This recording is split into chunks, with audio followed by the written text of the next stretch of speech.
Oh, we're fixed. All right. Thanks, Pluto. Thanks, Guy. You're the best.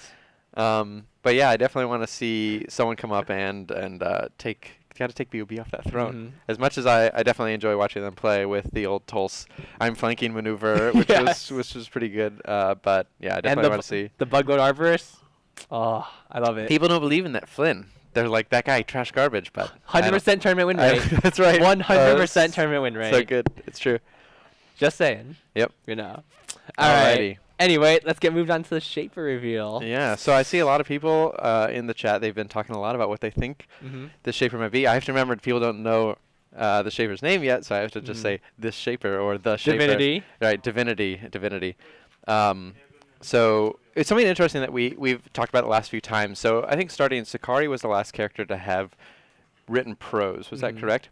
And Flynn, we did not release his bio? Yeah, we just had like an image and like a little line. So it was something interesting that we have been talking about the last few times is like with Flynn, people, I think, did they know he was a Hutan at that point? Maybe. But they were like, oh yeah, he's like someone that we understand. And with Ronan, we released the bio as well as they were kind of like, you know, we'd been seeing him in the Chronicles and people were like, oh, who's that guy in the background?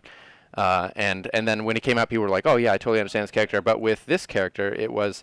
We released the bio, and it doesn't have that much of a build-up. And it was really interesting and really like pleasing to me to see people just be able to understand where this character kind of come from. Like, there's a lot of speculation in the thread, and I think Laments was leading a lot of it, being the lore buff that he is. But they were like, I think this character comes from Tarask, right? It kind of sounds like Viana, and it's actually really, really close. It's from a group that's very similar to Viana's, however, not the exact same group, but the same kind of blood-shaping group, except this group is doing this. They have this centaur form versus the more goat hoof, wings, and tails and horns and whatnot form of Viana's people. And the other thing I saw a lot of people speculating about was this character's got to be a support. Look at that staff, though, and some kind of maybe that centaur form leads to a delightful support, but. Support 100%, maybe? 100% the best, but that's not the case. This is not a support, so no support quite yet. That character will be coming soon, and very exciting. So let's go ahead and start off with kind of the original inspiration for the character. So something that we don't get to do very often, and might surprise some of you that don't work in like a production environment like we do, is we don't actually get a lot of time to do large explorations within anyone's given field, right? This applies to both me on doing shaper design, but a lot of times our artists as well, right? We have like a 3-week period or 4-week period between, to work on these things, to work on each patch. And a lot of times we're booked that entire time. If they're not working on a shaper sketch or a skin, they're working on icons and, a whole bunch of other stuff as well. So it's really important to try to get that exploration time when you can. A lot of artists will do it on their own free time or kind of on the weekends. I'll stay late and just kind of work out ideas that wouldn't necessarily be for any particular shaper, but just as an exploration. And this character kind of came from one of those. I actually was trying to get Kendra, who you guys know, one of our concept artists, trying to get some time just for her to do a larger exploration on characters, not for any particular shaper, but give a whole bunch of ideas and say, we want to try to get a whole huge range of concepts and then pull a few out of it. So I was able to get a few days for her, and the focus of the exploration was, there was 2 things. We wanted to make sure that we had a more even ratio of male to female characters. So I think a lot of people have been noticing, or I've seen a few people call out in Reddit, like, with Flynn and then Ronan, we're actually like 60-40 on male-female. So we were like, let's make sure, let's get like that more back in balance. The other thing that we wanted to do was have a female character that broke the kind of normal silhouette that we've been doing. So most of our girl characters are very human girl shaped. Where in the guy category, we've got like Vex and Desecrator, which things that kind of like break that that silhouette quite a bit. So we wanted a Desecrator level departure from human silhouette. He still is humanoid, obviously, right? Arms and legs and whatnot, but he's not. He's a giant. He's a box. but except he's a box, though. So we wanted exploration. We had a whole bunch of themes and stuff like that. Kendra's a really, really great concept artist for this. She is able to take, just a word or just, maybe this vitality, that would be cool, and just extrapolate that and bring it out to a whole bunch of different things, which ended up being one of the main concepts that we chose from that exploration was this shaper's concept. So super cool. I think we want to show it off, and then you guys can know, and I won't have to guys ready? Awkwardly dance around her name. Do it. Go for it. Boop. Make peace with the spirits. You will be among them soon. Beautiful. So this Divinity. is Divinity, Lillin, the old god. Mm. Lillin is a super, super cool character. She's a delightful centaur lady who's kind of built out of stone and grass. I wonder how we're going to get, like, I guess a lot of it will come through her VO, but a lot of that meaty lore about who she was kind of during the story of her her profile or her lore bio and who she is now, who's slightly of a different person. Anyway, super, super cool character. So we had the concept by Kindra. The modeling done was done by Pat Morrison. We had effects done by Chris Orpia, and they are super killer. We also have animations done by Cal. Jacqueline Herrera. Yeah, Jacqueline Herrera was the voice actress. So I saw a few people say, "Oh yeah, it sounds like Nisa and Amarith." It's actually not. It's the voice actors shared by Raina and Ashabel. So just showing some good range there. We actually, Cal was really good on animations for this one. We actually pioneered a few new animation tech bits, super subtle, but I think that we'll be able to use in the future as well for just better, cool animations. Okay. So let's talk about the concept a little bit. Yeah, you know, let's what go. we're going in. Let's go for the concept. So it was exactly that. I don't even know. Like, I literally gave Kindra a list of like 30 potential things that I thought would be cool. Like almost like not tropes, but like fantasy archetypes that we don't have yet. So I gave her some of those. I gave her some. It'd be cool, just looking at the item list, it'd be cool if we had this Vitality represented, and then we had a few lore bits as well. I actually don't think that this one came from any of those. This is just I mean, this concept sheet was incredible. It had like 60 concepts on it, and just one of them that was there was this concept, and it was very, very exciting to me. I remember zeroing in on that. I was like, oh, that thing looks so awesome. So let's go pull over to that concept sheet. We can start at the very beginning one. Boom. Somebody go zoom in here. Zoom in. Yeah, so this one over here, I'm going to zoom real far in, was the original concept for Lillin. I just saw this character and felt like it could just melt faces. That was just the thing that I thought every time I saw it. I was like, oh man, I can't wait for this thing to just like eye beams and it's the green light. It's the green light, right? It's just a sketch, really simple, but that green light inside, super cool. One of the things that Kindra was thinking at this point, as far as lore was concerned, was that this was something not dissimilar from Ferris. So it was something that would have come from Balakan and was super ancient. And she had the idea that it housed some souls of gods or kings or something amongst their culture. And I think that when we were kicking it to kind of decided upon this concept and brought it to a larger exploration, what we didn't want to do was. It's interesting because Ferris is the ancient. It is difficult to say like, hey, let's like keep pulling people from Balakan, and we're gonna have this whole race of ancients. He's already kind of the one unique snowflake robot that comes from there. So we kind of did a larger explanation on what he could be. You see, I think a little bit of Balakan influence here. There's like this almost Egyptian kind of look here, and then like this. More flowery nature, spirity. I think we were considering this character currently from the north at the time. We feel like there's been a little bit of lack of northern characters, right? Especially because a lot of the characters from the north align themselves with the 9. So it's really like Zalgus and Reyna. That's pretty much it, right? Yeah, and then Freya, but she's a little bit more free agent, and then of course Kindra and Fenimore are part of the 9. They're from the north, but part of the 9. So this is the one that we started kind of zeroing in on. So just click next. Yep. Boop. And this was the much more finished, much more kind of badass rendered out concept for modeling. One of the things that we noted here was, and this is interesting coming from the perspective of being from Balakan.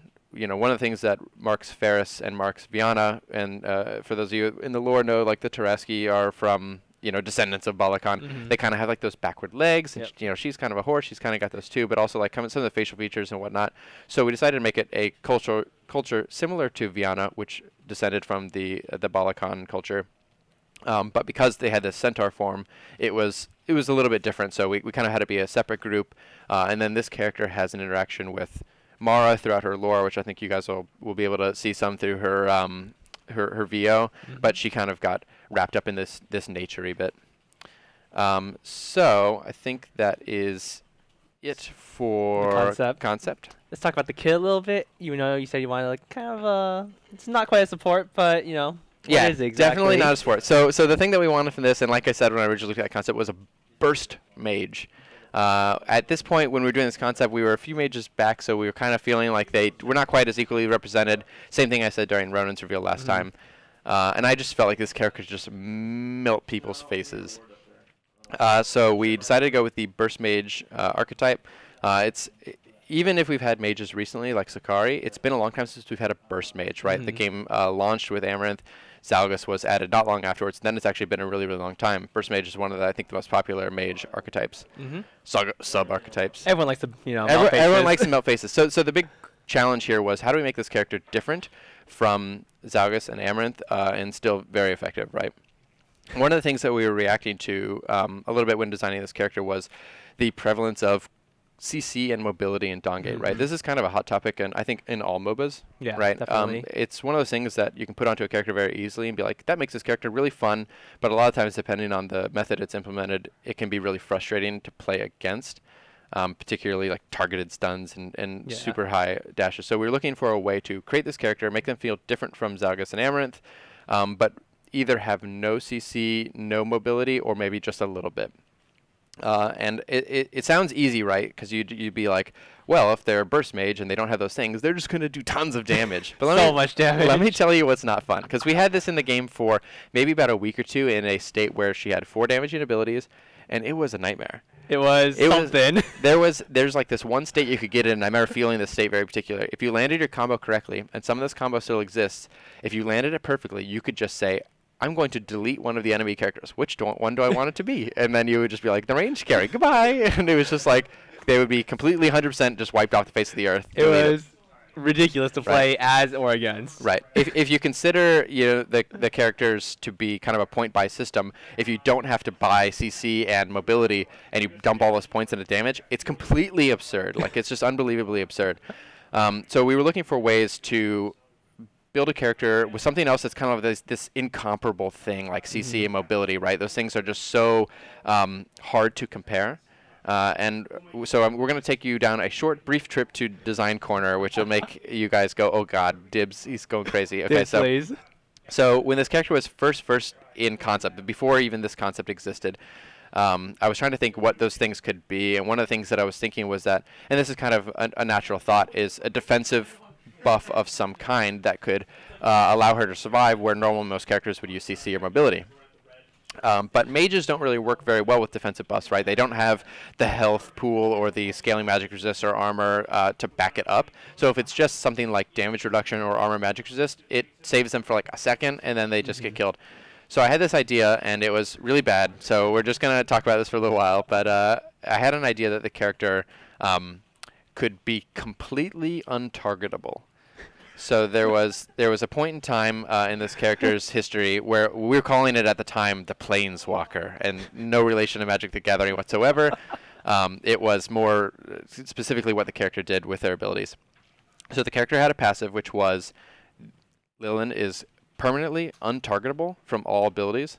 Anytime that she does a basic attack, uses an ability, or steps within range of an Idolist construct, which was a Binding, a Well, a Core, or the Guardian, she would become targetable for 4 seconds before going back into untargetability. So essentially what I had done was made stealth without stealth. So you could see the character in lane, and they would have the, at this time it was Boxman with a Ferris hologram shader on them, and you just like couldn't interact with them in any way whatsoever, and then they would essentially come out, do a huge burst combo, and then just 4 seconds later fade back into the darkness. It's really neat. It's one of those things that I get really excited about. I'll be at my desk, people walk by, and I'm like, hey you! Pluto, come here. Read this tooltip. What do you think? Play this thing. And I put a really, really simple kit around it just to see if that kind of concept could work. And it was amazing how much it didn't work. I think it was in the game for a single one playtest. One playtest, which is like a new record. And then I was like, the entire kit is gone. We had a moment. So I was going to pull out a video, but the video had some like in progress progression patch stuff that we decided we didn't want to show it, but I'll explain the video to you just to show you how terrible this was. So we were playing. My team was losing terribly. They had just killed all 4 of us, and then our Planeswalker, our Lillin, had survived because she was untargetable. And Pluto had escaped, and his entire team had escaped, and they were taking a well, but Pluto was really low. I think he was playing Prototype Ronin at the time. And Scott Town on Lillin just walked right up to him. They could see him, but they couldn't do anything. And then he just like unloaded his full combo immediately on Pluto, killing him immediately and then dying. And you know, he got like a shutdown bonus for it, so it was totally worth it as far as the trade was concerned. But just watching something to be made, like people find stealth frustrating. This was more frustrating than stealth and technically less powerful. You'd like see the character and you couldn't do anything versus like not see the character and you're just like waiting for them to pop out. You just like see them and you're like, I guess we just lose. It was an interesting experiment because people were thinking about all these different ways to play. Like Zakent was one of the two people who got to actually play her, and he would just stand on our side of the lane, just like in our faces at all points in time. It's something we could do. And people were considering, you know, maybe I should just follow the jungler around. What are they going to do? They can't kill me. Like, I just try to steal their buffs. And when I pop out of this untargetability, I will just phase back in 4 seconds later. Anyway, terrible stuff. But when you're looking at something like a burst mage, this is where your mind kind of goes to give them something that is not just tons of extra damage, but can still be comparable to high mobility and CC, which generally mages use to stay alive.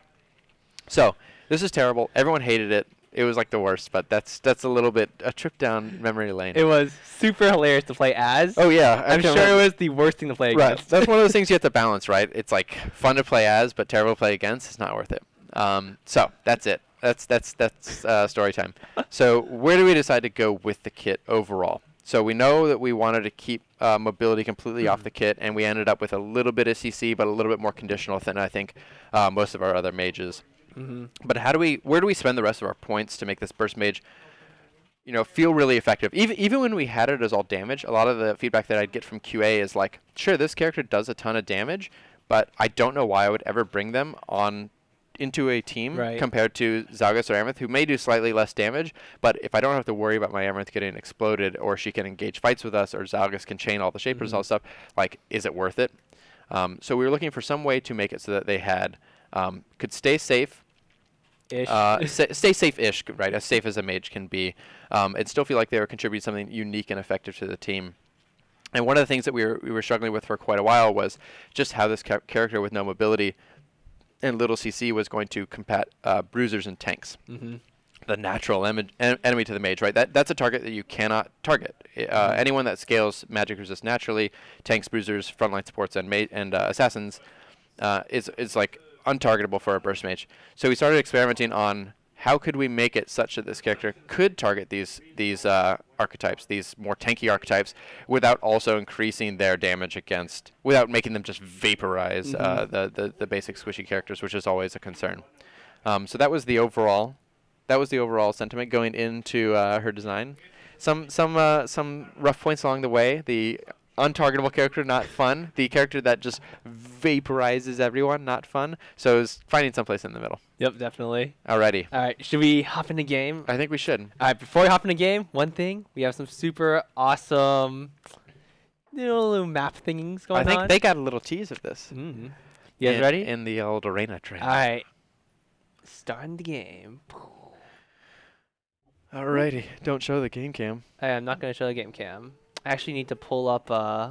Is it already in? I think the game cam doesn't have the right webcam on, so we won't worry about that until later. Is this? Oh shoot, that's in. Whoop. Back out. Nothing was shown. You guys saw nothing. It's true, they did see nothing. Shit. Only by pure luck. Whew. What are they seeing right now? That's a good question. They're seeing this. Oh, okay. Let's go big cam while we wait for this thing. Come on We now. should. Amateur. It's been a while. Amateur I'm sorry. over here. It's been a long weekend. There's a lot of characters that start with the letter W going on right now. So luckily, no problem. No problem. No one saw anything. Right, it's okay. Lock me in over there. All right, we're locked in. And give me You want me tactician? no power. So do blank loadout or DRHV5. Yeah, there we go. Tactician's fine. Yeah. Okay. Wow, we got really lucky there, and not no skin. Yeah, there we go. Whew. All right, buddy. My bad. All right, let's get it back. Alrighty, I'm ready to go. Got the Lillin announcer too. No, let's do just a normal announcer. Curator. Yeah. All right. All right, cool.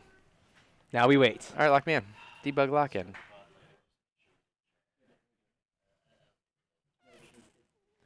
Alrighty. All right, guys. Let's try this again. There's Cam. two W's. All right, we have no webcam. Let me fix that real quick. All right. Configure. Burp, burp, burp. This is taking a while. Do, do, do, do, do, do. Okay. Come on. Gotta have Exploit just exploded. our webcam faces. All right. I'm going to change this bit. Webcam. Boom. Whoa, we're huge. Burp, burp. Okay, cool. Actually, you need to enable. Okay, I can do that.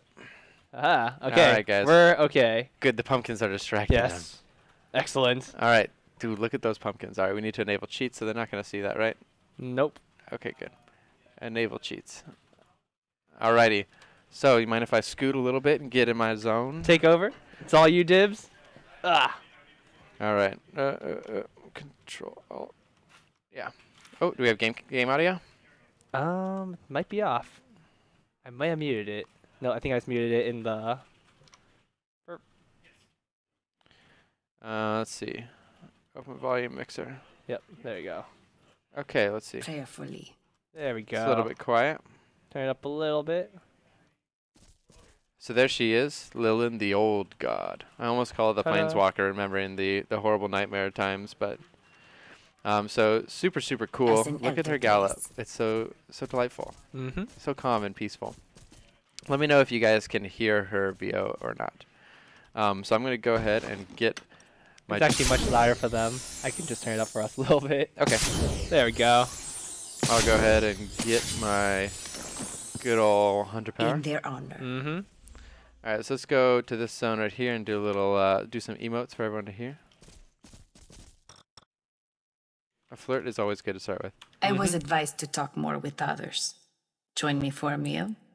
I could join you for a meal. Maybe. A taunt. Lamps will be lit in your memory tonight.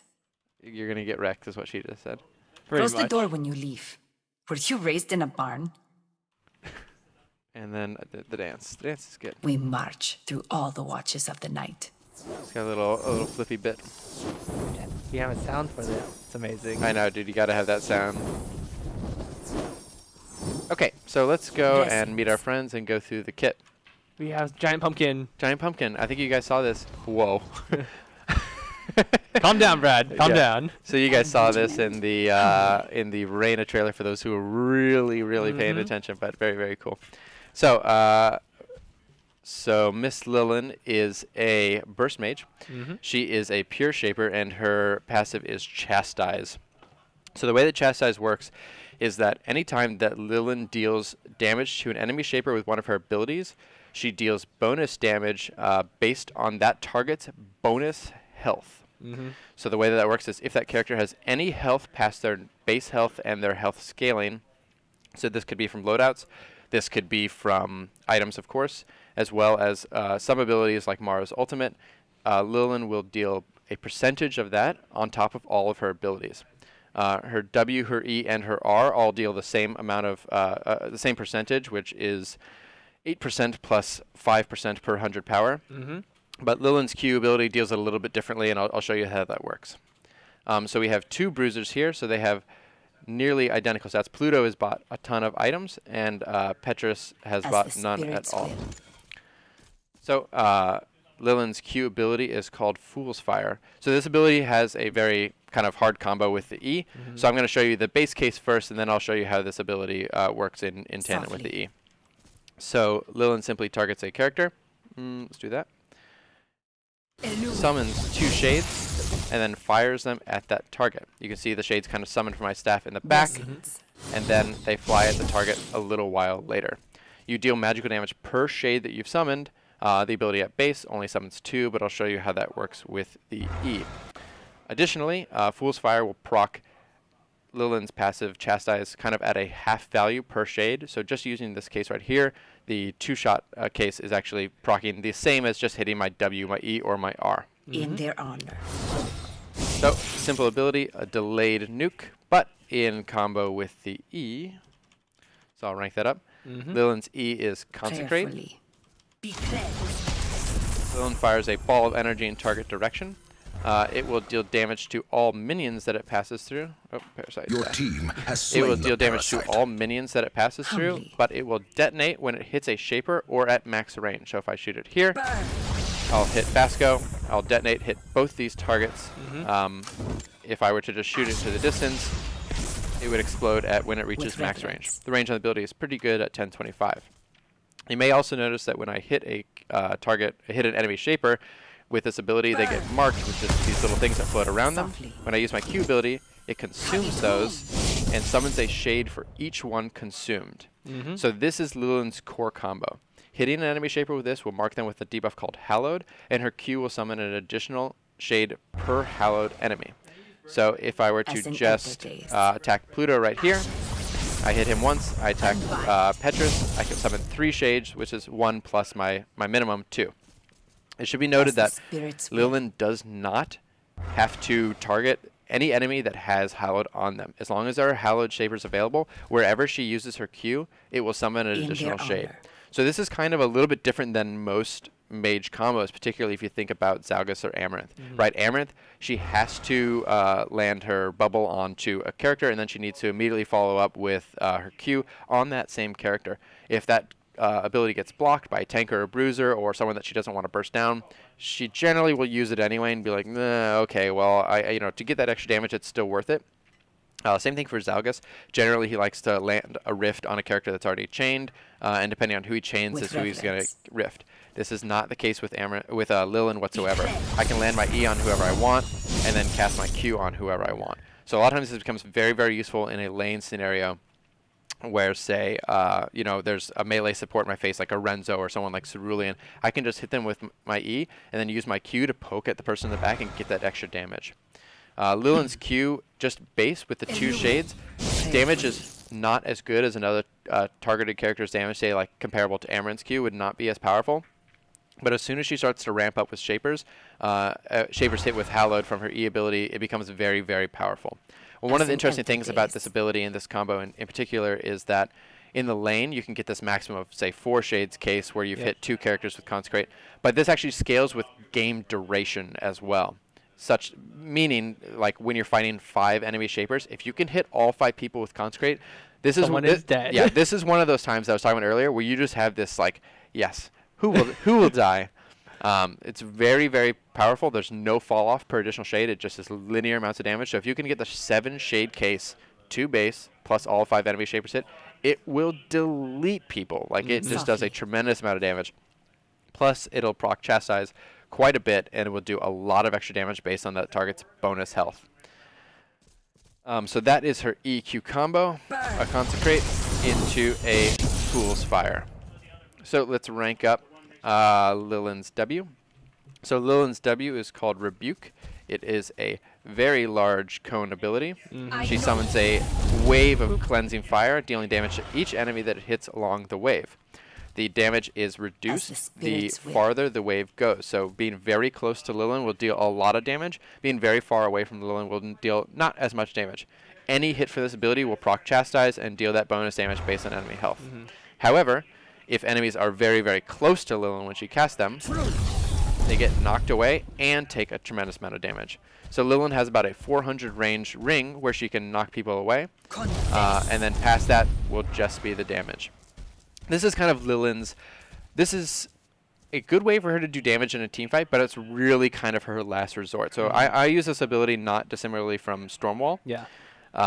In that I kind of use it, I hold on to it until I'm going to get bursted down by one of these scary bruisers, and then I will knock them away. It can knock away any number of targets, all 5 if they're very, very close to me.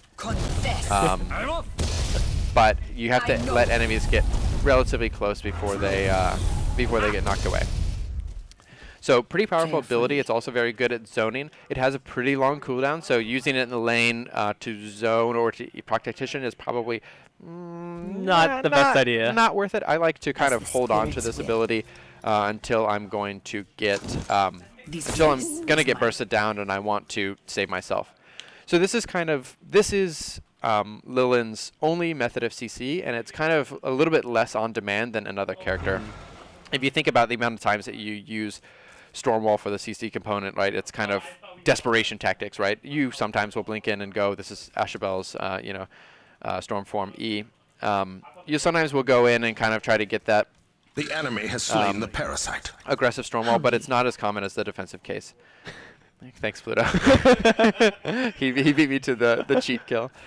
But But when we originally were designing the character, it was actually, we felt that the character needed it. Mm-hmm.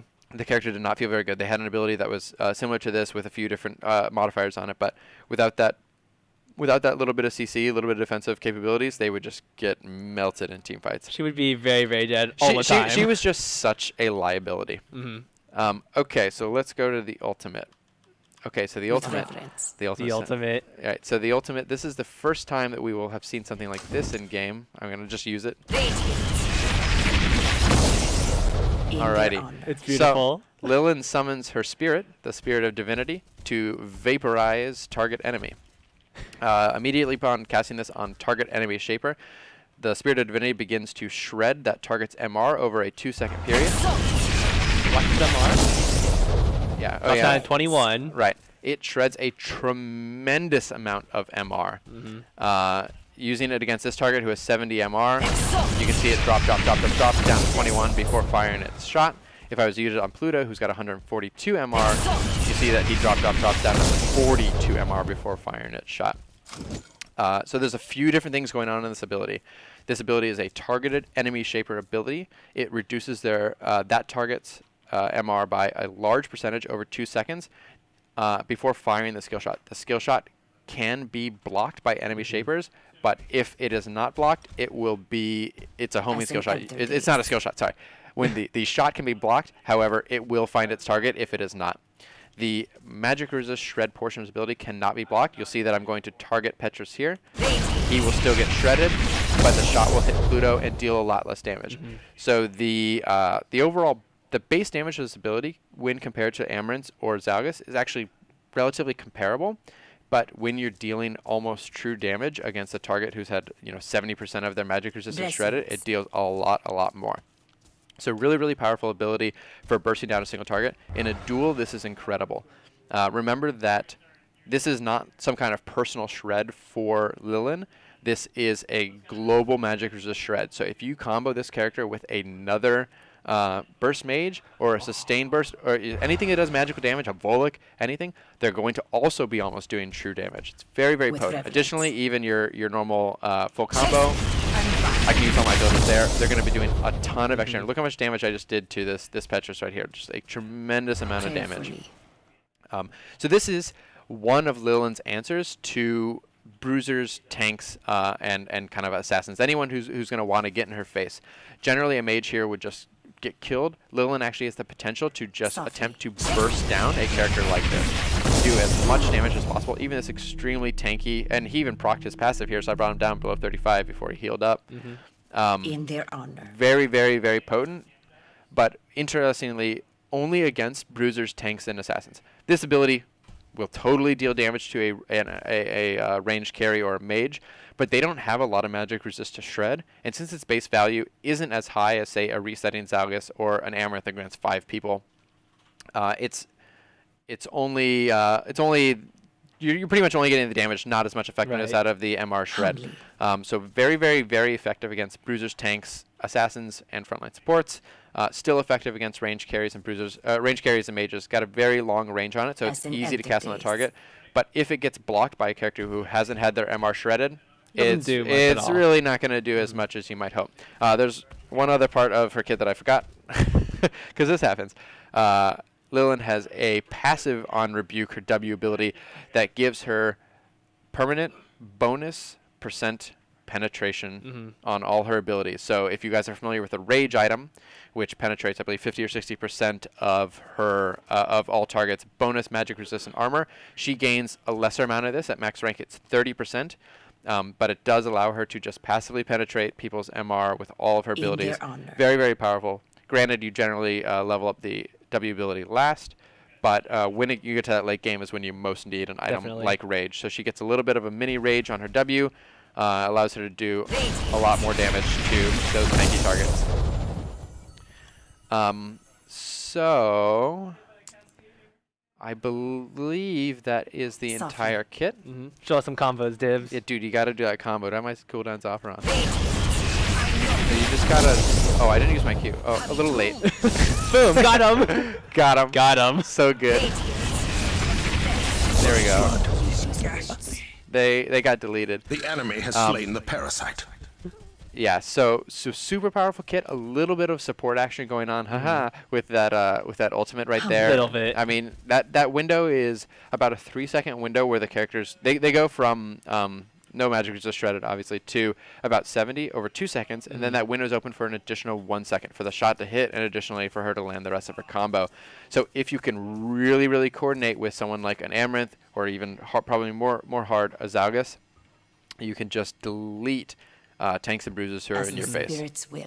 It's pretty fun to see. It's just most of the time you see bruises run at your mages, and you're like, uh-oh, they're pretty dead. Right. But in this case, if you have 2 mages, maybe you can have Lillin drop her ult and then just burst them down super hard. If someone can CC him and you can just lock them down for that entire huge wombo combo between them and Zaugus, her and Zaugus, oh, it's just super brutal. Even characters like Ceruli and kind of the most tanky characters can fear a Lillin in the right circumstances. Yep. So let's talk about about items and stuff. Yeah. What'd you like to build on Lillin? So the thing that I like about Lillin is that because she has the passive penetration on her W as well as the % bonus damage on her passive, I like to build a little bit differently than most mages. Generally, she likes the same items, but in a little bit different order. The fun thing about her, and kind of rare with some of our characters, is that first recommend item is her Vitality. So absolutely, Divinity is an incredible pickup on her.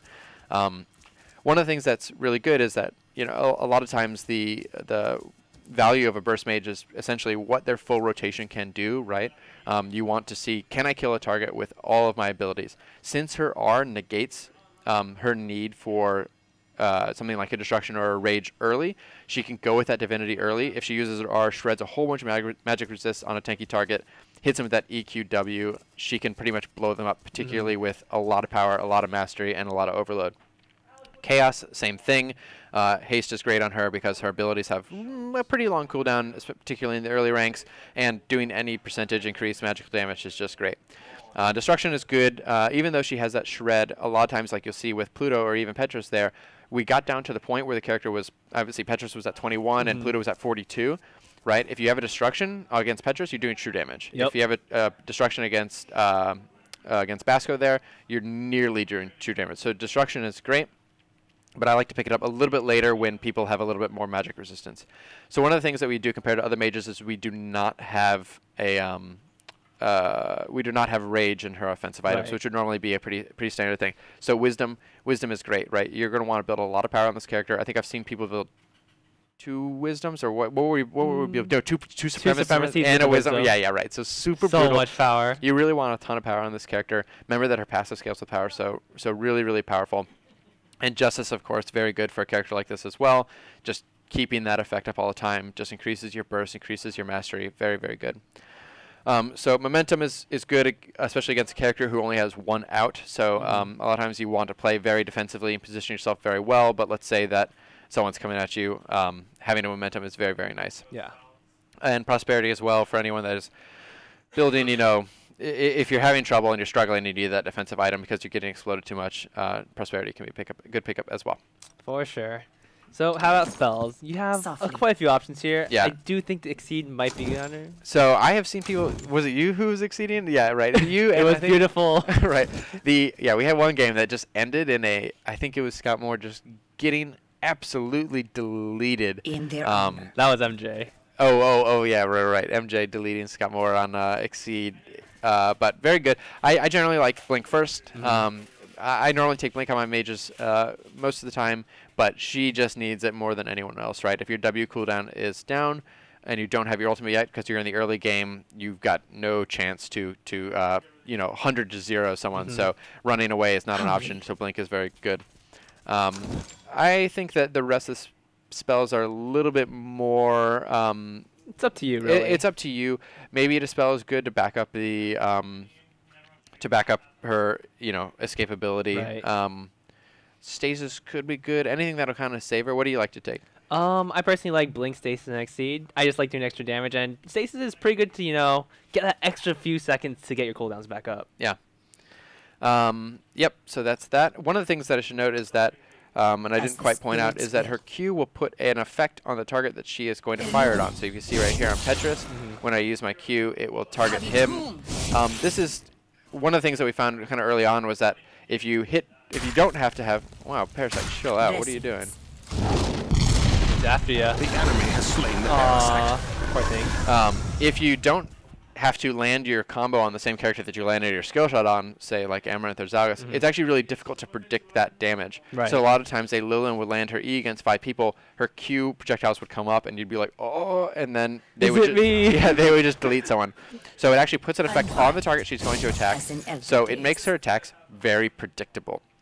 So I found that people have been using a lot of stasis, a lot of bastion. And then also, if you're playing a support, you can, shield up that target before they get bursted down. So she's predictable, and if you're able to kind of stasis this huge combo, she's not necessarily going to completely delete you. Right. With reverence. Basically, you just stasis right after she casts her ultimate, and she doesn't really do much after that because all her cooldowns will be up. Right. And that big MR shred is gone. Right. She has to attack within that window, unlike a lot of characters, to be most effective, right? All of her damage is greatly increased when that MR shred is going on, so she almost always wants to just completely unload onto that character, and if that character has something like stasis or is shielded by her friends, shielded by their friends, it reduces her effectiveness quite a bit. Definitely.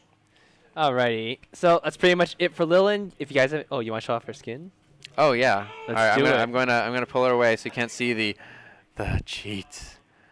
Set. All right, down here, and then. So. Skin. What is this called? Not enough. I don't know the name. I only know the internal working name. Uh-oh. No one knows. All right, it's over. Softly. So this is Lillin's skin.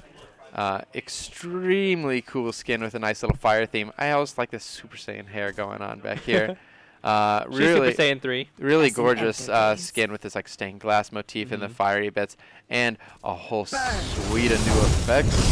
So a lot of cool reds and oranges and purple. Oh, See, there you go. Got wrecked. That's how you do it.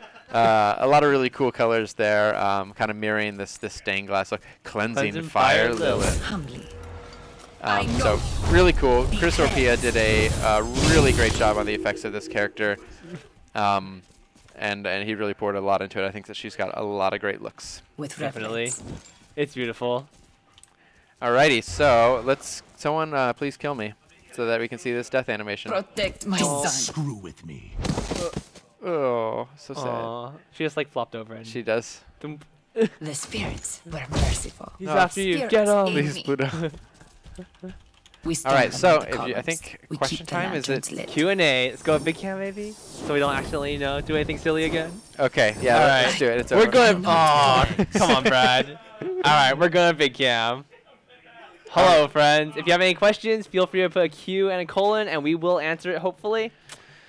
Okay, so the first question is, can you dispel her ult or her E orbs? So, you cannot dispel the targeting portion of her ultimate. It's not unlike Mikella's in that sense. Like once Mikella's locked onto you, will hit you. you're going to get hit. However, you can dispel the magic resist portion of it. So if dispel is your only way out of surviving this ability, wait until right before it fires. You'll get that kind of feeling that it's about to fire once you've played against the character for a while. Hit your dispel, then you'll gain your magic resistance back, and God willing, you'll survive. You may survive. Right. The E orbs can also be dispelled. It is tricky to do so. Oh, so I did not. Where is my I did not son? talk about part of her combo. I should maybe go back and do that. All right, Just back to- into the game. Just so people have a little bit of an understanding of how exactly that combo works. Boop. It's essentially the same, but there's just one nuance to it. Okay, so one of the nuances is Prayerfully. I've been using the combo like this: E and then Q. You do not need to fire them in that order. That is true. If I Q and then E, as soon as my E lands, the Q will kind of recalculate how many shots it should fire, and will fire it as long as they have not already fired, as long as they're not in progress As the firing. spirits So I can EQ very quickly. You'll see that 2 come up immediately, followed by another 2 as I hit the 2 targets. So this is what made me think about this is the question, can you dispel her E orbs? You absolutely can. However, if her E is already kind of in flight, in motion, as soon as she hits you, she will gain those extra orbs, and you will not have a chance to dispel. Right. So you need to dispel the E debuff as soon as the E hits you, and before she launch her Q, if she has not already. Yep. Okay, so that's that. Alrighty, back to big cam. Boop. Does her E proc orbs on jungle creeps? It does not. So only against shapers. Like I said, it does pass through all non-shaper targets and deal damage to them. So if you're in lane and the enemy's in the back, you can actually... can someone get that parasite? The enemy has slain the parasite. You can actually shoot it through the entire enemy lane of minions, deal damage to all of them, last hit them if you're gladiator, An enemy and binding has been hit the destroyed. shapers in the back to mark them. How does the passive W add to the ult 70? So that's a really good question. So it actually it only adds if the target is still above bonus MR. So against a very high MR target, the W still has effectiveness, but it is slightly lessened by the kind of potency of the R. If you've brought them down to true damage, it does nothing. I got nothing for you. That's no extra effectiveness there. It is very nice to just have the extra MR shred It totally while you're just casting your E and Q, Right. though. It's mostly effective during just her natural combo rhythm, less effective during her ultimate, but still effective against some targets. Does her Q work against minions? It absolutely does. So this is one of the things that's interesting about this character, and why I kind of suggest her as tactician is because her Q totally does work on minions, is delayed. It becomes a little bit tricky to last hit with. She's a great gladiator. We saw, I mean, if gladiators generally, if they're farming really well, and particularly in the late game, have more currency to spend than a tactician. And we've seen Spinal go gladiator Lillin and just obliterate us with damage, right? I think I was playing tactician against him, and because he got to divinity first, it was really brutal. But Q totally works on minions, can be tricky to last hit with, but does a lot of damage. Yep. Does her ultimate have a max range that allows us to escape by running away? It does not. It's a 2-second duration. It's got a 1050 range, but there's no leash range. You want to see auto animation. Not unlike Mikella in that sense. To the game cam. To the game cam. So let's make sure I have my cooldowns off. Okay. Until the Donk. woods are still. Got him. Very good auto attack animations. Very nice and fluid. Alrighty. And back out. The other thing that should be noted, and I'm not sure if this was clear or not, is that Invocation, her ultimate, which I didn't even say what her ultimate name was. Invocation, her ultimate, is not cast from Lillin. Lillin can cast and just walk away. It's cast from the Spirit of Divinity, which cannot be interacted with. So if Lillin is in desperation measures, she can just cast that ultimate and hightail it out of there. Okay. Knock from her W affect people just behind you as well? It does not. So it's people like immediately within her and out. So the thing just resonates from essentially her middle all the way out along that giant wave. Yep. How long does the E debuff last? The E debuff lasts for 4 seconds, I believe. I think so. It gives her quite a bit of time. A lot of times in lane, because the Q range is 700, the E range is just over 1,000. A lot of times in lane, if she's not in a position to follow up with Fool's Fire, her Q, she can land her E, and you can just kind of walk away, and just once the debuff's done, walk back in. Yep. At that point in time, she might decide to use her Fool's Fire to last hit something, but will not let her use it on you, which is a good thing. Definitely. If a target dies before your R hits by its fire, do you get your cooldown back? You do not. Nope. Does potency work for her ult? It totally does. Single target ultimate. All that percent damage. That percent damage, though. Cooldowns on her abilities. Yeah, let's see. So at game cam. So at max rank, and I think I do have. Oh no, I don't. Nope. So she has a 6-second cooldown at max rank. She has a 7-second on her W and an 8-second on her E. So 6, 7, 8 there, and 100 seconds on her ultimate. She actually has a really long cooldown on her ultimate. It starts at 140 to 120 to 100 because of that kind of extra mage synergy. Right. Back to the big cam. Can her Q be blocked by another shaper? Nope, it cannot. So it's a targeted ability. Once the target is chosen, the target's going to get hit. What's a great lane partner for Lillin? So I personally like Zeri. Zeri got that 0% pick ban rate in this I'm tournament. so sad. So sad. When in last patch we added the magic resist shred effect icon. So when you hit someone with Zeri's Q, you see it above their head. Was actually being added for Lillin's ultimate, but we use for Zeri as well. So I actually like Zeri quite a bit. Just doing that extra magic resist shred, lots of extra damage. If Dibs ulted away while Lillin's ult was charging on him, would he... Oh, wait. With the final reach and before the magic resist shred expires, it goes really fast. Maybe if he started flying immediately, he might make it out. Maybe. Yeah, maybe. Maybe. Test it out. Maybe. Good luck.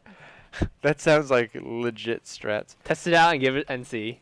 We have no idea. Is Harmony broken on her? I have built Harmony on her. I don't feel like her cooldowns are that long enough to really require it. So once I have my Chaos, I feel pretty good. Yeah, I just like the full damage build. It's super effective. Agreed. What else we got? Kill it, Brad.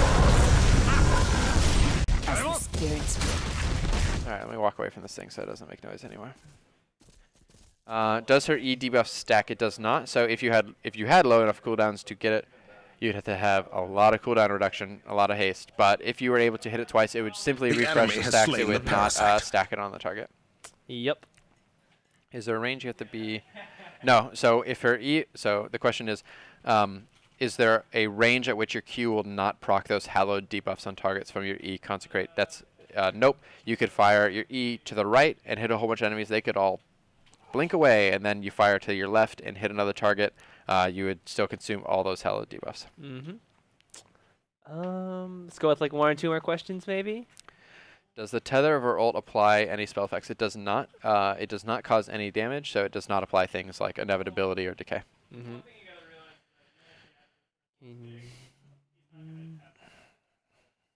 Does potency proc? Yep. On R and Q. Can you kill a bruiser with Hope, Valor, and Rebirth? If she went full power and popped Exceed, probably. That's too much at low health probably to combat, because the Hope combined with Valor is actually tremendously like scaling together, and then the Rebirth would probably save them. So probably she's not going to obliterate that person, but she'll make them sad. Yeah. If that's all they had and she was 6 items, yeah, but probably not. Yep. It'll be very close though. Who's the voice actress? It is, I have it right here, Jacqueline Herrera. Yep, Reyna and Ashabel. Any new passives added? Yes, we will have 2 new passives added this patch. Ooh. I guess I'll... And you'll see soon enough. Yep. They're cool. They're fun. Yep. Yep. Okay, I think that's about it. That's it. Let's wrap it up. Let's do it. Thank you all for watching. This is Lillin, the old destroyed. guard. And apparently we destroyed a binding because, you know, we're awesome like that. Right. So thank you all for watching. We will be back tomorrow with some, you know, developer live stream stuff. So, bye-bye. Bye-bye. Sizzle.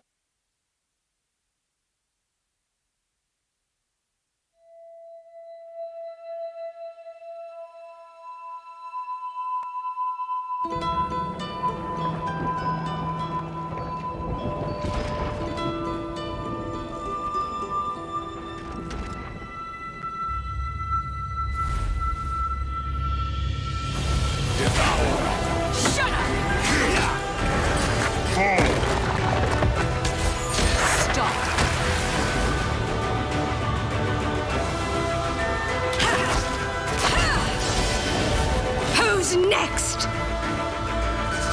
Victory is in our grasp. Make way! They go no further. Put them in the ground. Eat this!